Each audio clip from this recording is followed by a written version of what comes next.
Friends, मैं हूं रितिका। ये जो पिक्चर्स आप देख रहे हैं ये एक्चुअल प्रोडक्ट्स हैं जो अमेज़न पर बिक रहे हैं। पिछले कुछ वक्त से अमेज़न और कुछ और मल्टीनेशनल कंपनीज ने अक्रॉस द वर्ल्ड इस तरह की चीजों को अपने प्लेटफॉर्म पर खूब जगह दिया है। एग्जॉटिक बोलकर हिंदू माइथोलॉजी से रिलेटेड देवी देवताओं की तस्वीरें कभी टॉयलेट सीट के कवर पर, कभी चप्पल में, तो कभी अंडरगारमेंट्स में नजर आती हैं। यूके अमेज़न इस पर एक कदम आगे ही है। इस प्लेटफॉर्म पर हिंदू देवी देवताओं को आपत्तिजनक स्थितियों में पिक्चर्स में प्रिंट करके टी शर्ट बेचा जा रहा है।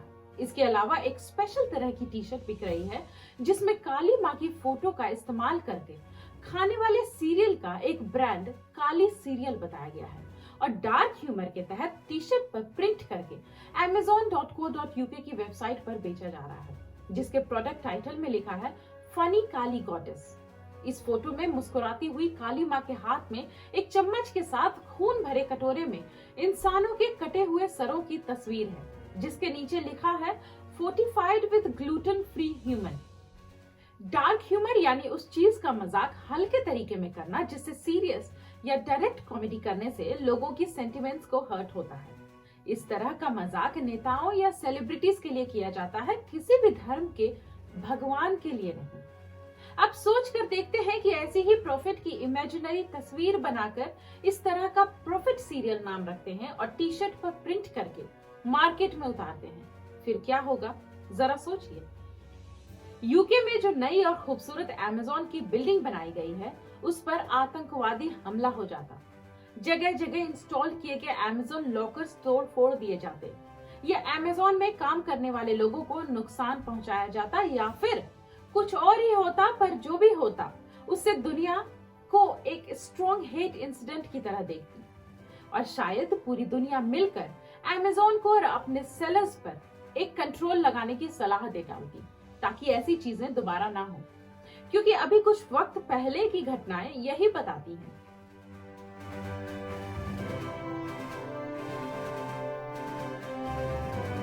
रीच इंडिया फाउंडेशन यूके से गौरव कहते हैं अमेज़न इसको रिजॉल्व कर सकता है पॉलिसी चेंज करके, इमीडिएटली सेलिंग बंद करके, और ये सारे जितने भी सेलर्स हैं उनके हिसाब से एक पॉलिसी बना के कि हिंदू सेंटिमेंट्स को कोई भी हर्ट करेगा तो उसको अलाउ नहीं किया जाएगा, क्योंकि और किसी धर्म की कोई भी चीजें बिक नहीं रही हैं उस पर, तो सिर्फ हिंदुओं के साथ ही ऐसा क्यों। फ्रांस में प्रॉफिट के कार्टून पब्लिश करने पर उस मीडिया कंपनी के ऊपर अटैक किया गया जिसमें कई लोगों की जानें चली गईं। फिर हाल ही में प्रॉफिट के बारे में बात करने पर एक टीचर का सर कलम कर दिया गया। हिंदुत्व का मजाक उड़ाने पर पूरी दुनिया के हिंदू ट्विटर ट्रेंड करते हैं ताकि कंपनी को ये समझ में आए कि हिंदू धर्म मानने वाले लोगों की आस्था आहत हुई है। इस पर रीच इंडिया फाउंडेशन यूके से नंदिनी कहती हैं, जब हम बात करते हैं हिंदुइज्म की तो आप एक बात जान लीजिए कि हम लोग बात करते हैं सम्मान की, धर्म की और कर्म की। ये एक ऐसा धर्म है जिसमें कभी हम लोग घृणा, हिंसा की वकालत नहीं करते। हम हिंदू जैसे हम कहते हैं ना कि हम लोग धमकी नहीं देते, हम बाधा नहीं डालते। इसे आप हमारी कमजोरी मत समझिए। अब सोचने वाली बात है कि क्या अमेज़न को डार्क ह्यूमर का मतलब पता नहीं है? ये प्रोडक्ट आखिर इस डिस्क्रिप्शन के साथ वेबसाइट पे अपलोड कैसे हो गई? क्या ये अमेज़न को एक प्लेटफॉर्म बनाकर हिंदू धर्म की इमेज को टार्निश करने की कोशिश नहीं है? जब इंटरनेशनल लेवल पर रिलीजन या किसी भी बात का मजाक उड़ाया जाएगा तब क्या आप उसे इम्ब्रेस करेंगे? क्या ऐसा नहीं होगा कि अगर आप अनुयायी हो भी तो उसे छिपा कर रखेंगे? शायद यही वजह है कि Hollywood stars Julia Roberts, British philosopher John Levy, American scholar David Frawley जैसे प्रभावशाली लोगों के हिंदुत्व अपनाने के बाद भी आज के डेट में दुनिया का सबसे पुराना धर्म सनातन धर्म को मानने वाले दुनिया की आबादी का केवल 15% हिस्सा रह गए हैं। यानी कि दुनिया की कुल आबादी में से 1.2 बिलियन लोग ही हैं जो हिंदू धर्म मानते हैं। अमेरिका के प्यू रिसर्च सेंटर के अनुसार 2006 तक हिंदुइज्म सबसे ज्यादा और तेज फैलने वाला धर्म था। वेस्टर्न वर्ल्ड ने मानना था कि ये कोई कट्टर धर्म परिवर्तन नहीं बल्कि शांतिपूर्ण जीवन बिताने का एक तरीका है। एक वक्त था जब वेस्टर्न सोसाइटी भी हिंदू धर्म से प्रभावित थी और इस धर्म के स्पिरिचुअल, साइंटिफिक और सोसाइटल लिंक्स देखते हुए इसे बहुत प्यार से एम्ब्रेस किया था। तो क्या उनको अच्छा लगता होगा ये देखकर कि अमेज़न जैसे प्लेटफॉर्म पर हिंदू धर्म का मजाक उड़ाया जा रहा है? जिसे वो इतना प्यार करते हैं। जरा सोचिए, इस साल अमेज़न ने हद ही कर दी। एक तरफ वो भारत में अरबों रुपए इन्वेस्ट करने की बात करता है, दूसरी तरफ हिंदू धर्म का मजाक बनाने वाली चीजों को उसने इंडियन मार्केट में उतार दिया। इसी साल की शुरुआत में कंपनी ने $1 बिलियन इंडिया में इन्वेस्ट करने का अनाउंसमेंट किया था, जिसके बाद जनवरी में इस कंपनी ने 2500 करोड़ रुपए का इन्वेस्टमेंट किया था और फिर इसी साल जुलाई में भी 2310 करोड़ रुपए इन्वेस्ट किए हैं। बिजनेस की दृष्टि से देखें तो भारत अमेज़न के लिए सबसे बड़ा बाजार है। हालांकि जिस हिसाब से अपने प्लेटफॉर्म पर वो दुनिया भर के भारतीय सेंटिमेंट्स के साथ खिलवाड़ होने दे रहा है, उसे देखकर ये लगता नहीं है कि ये कंपनी इंडियन इंटरेस्ट को सीरियसली ले रही है।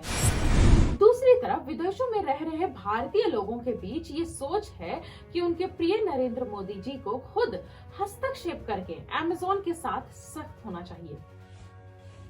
देखिए, ये अमेज़न ये इशू कैसे रिजॉल्व कर सकता है? मेरे हिसाब से अमेज़न को अभी के अभी हम हिंदुस्तानियों से माफ़ी मांगनी पड़ेगी और एक अपना अर्जेंट पॉलिसी रिव्यू करना पड़ेगा, जिसमें वो किसी भी तरह के ऐसे सेलर को अलाउ ना करे जो हिंदू भावनाओं को हेट करे। और दूसरी बात ये भी है कि उनको जो इनसेंसिटिविटी और जो असहनशीलता है हमारे इंडियंस के खिलाफ, हिंदुओं के खिलाफ, उसको बंद करना पड़ेगा। अपने प्लेटफॉर्म से वो हेट्रेड को बंद करना पड़ेगा, क्योंकि बहुत ज्यादा हो चुका है। वैसे भी अमेज़न जिस लालच भरी निगाहों से भारत की ओर देखता है, उस हिसाब से समझा जाए तो वर्ल्ड प्लेटफॉर्म पे हिंदू धर्म का मजाक उड़वाने से ज्यादा इंटरेस्ट उसे इंडिया में अपने बिजनेस को बढ़ाने में होगा।